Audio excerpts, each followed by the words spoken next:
Bine v-am găsit! Suntem în mijlocul lunii august.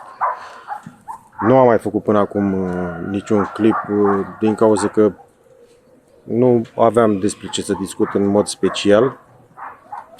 După cum știți, încerc să fac clipuri direct la subiect.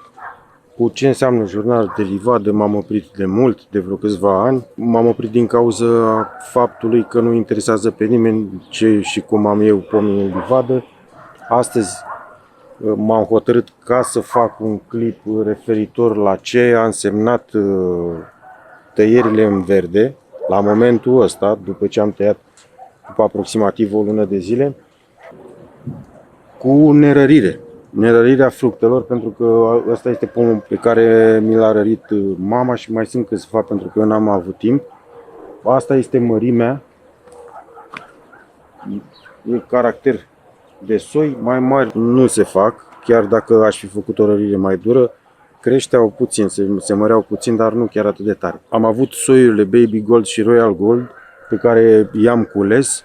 Sunt acei pomi unde v-am arătat tot aici pe canal diferența între portaltoi. Și tot aici am arătat, nu cu mult timp în urmă, când se dă banda jos, efectele de după tăierile în verde și rezultatele pe care le am an de an. Aceste ramuri au fost la un moment dat pe verticală așezate la momentul tăierii. În momentul ăsta sunt așezate orizontal. După ce voi culege, ele își vor reveni la forma aproape inițială, respectiv 45 de grade, acolo unde și carbohidrații formează ceilalți moguri de rod. Acesta este pomul, mă dau puțin la o parte, este full din punctul meu de vedere, mai mult decât a putut să ducă. Pe vârfuri, momentan, nu sunt fructe și nici nu mi-aș fi dorit să fie fructe, pentru că altfel mi-ar fi rupt lăstarii din vârf.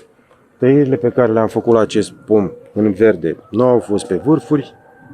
Am eliberat decât centru pentru a mi se coace uniform toate fructele. Ăsta a fost interesul principal la momentul respectiv, pentru că asta ne dorim, ca toate fructele să fie coapte uniform. În momentul de față sunt aproape ajunse la maturitate, de săptămâna viitoare o să încep să culeg la el. Tot în aceeași perioadă mai am un soi. Acesta este cel de-al doilea soi, afectat destul de grav și anul trecut de monilioză, este afectat și anul ăsta, dar am încercat să vin în alternanță cu două soluții împotriva moniliozei. În acesta în schimb, nu mi-a intrat Pseudomonas syringae, dar monilioza era deja instalată în el. Calitatea fructelor soiului acesta este, mărimea maximă a lui e tot la un pumn. Astea sunt lăstari subțiri. Uitați cum cad acolo din cauza atacului moliei, apoi a intervenit monilioza. Aceleași tăieri le-am aplicat și la acesta. Nu este un soi după care mă dau vânt. Primul pe care l-ați văzut la început, acela îmi place. Dar trebuie să avem mai multe soiuri. Ambele soiuri sunt românești. Mai am unul singur, din care deja am început să culeg, în partea dreaptă. Din acesta am început să culeg aproape jumătate din el. În spate este Royal Gold. Vedeți diferența de culoare a frunzelor. Acela este puțin mai negru.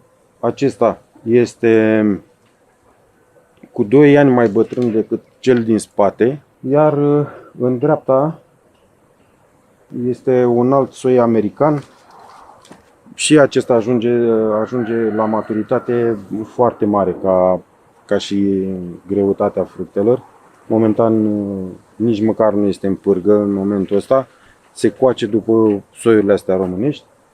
Acesta știu că tot românesc este, altuit pe corcoduși. Ceilalți doi sunt puși mai târziu, cu 2 ani, decât ăsta, dar sunt altuiți pe GF. GF care, dacă vă uitați puțin pe jos pe acolo, îmi dau lăstari din pământ, deci practic drajonează foarte tare. Asta e dezavantajul portaltoiului GF. Un alt dezavantaj al portaltoiului GF e că se prinde foarte greu la altuire. Aproape orice altoiesc pe el se prinde greu, ca și procent.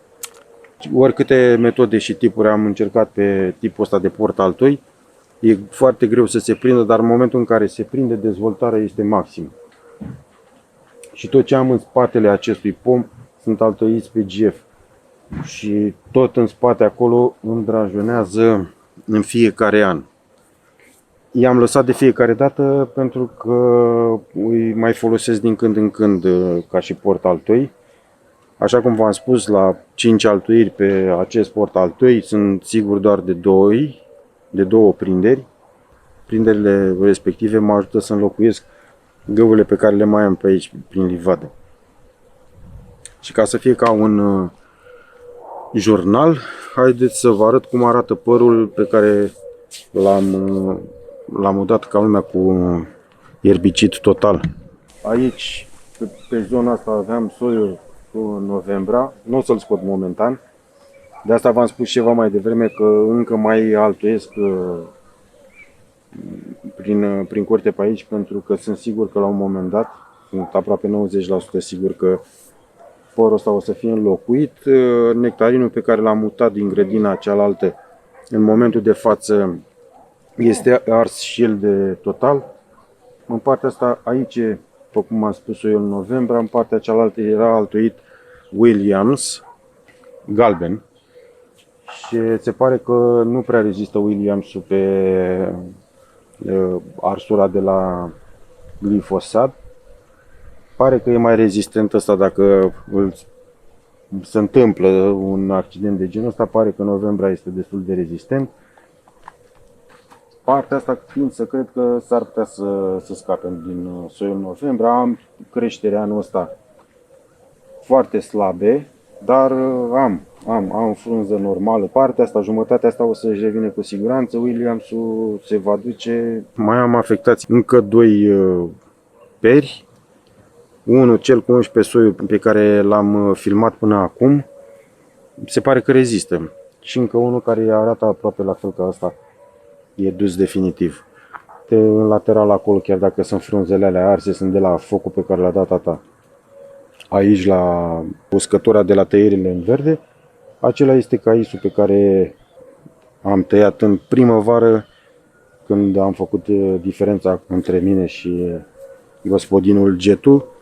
Vedeți ce se întâmplă acum cu plojnița. În momentul de față ne deformează fructele, toate speciile de pom fructiferi. Nu mai au o formă naturală din cauza că vin aceste plojnițe și odată ce ciupesc acolo se deformează fructul și crește deja fără o formă de fruct normal. Am un exemplu în pom în momentul ăsta.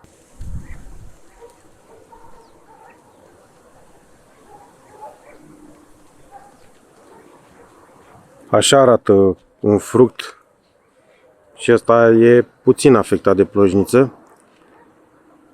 Capătă forme foarte ciudate toate fructele atacate de plojniță.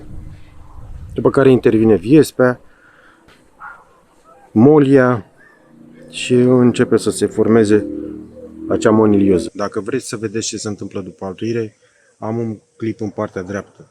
Ne vedem acolo, numai bine.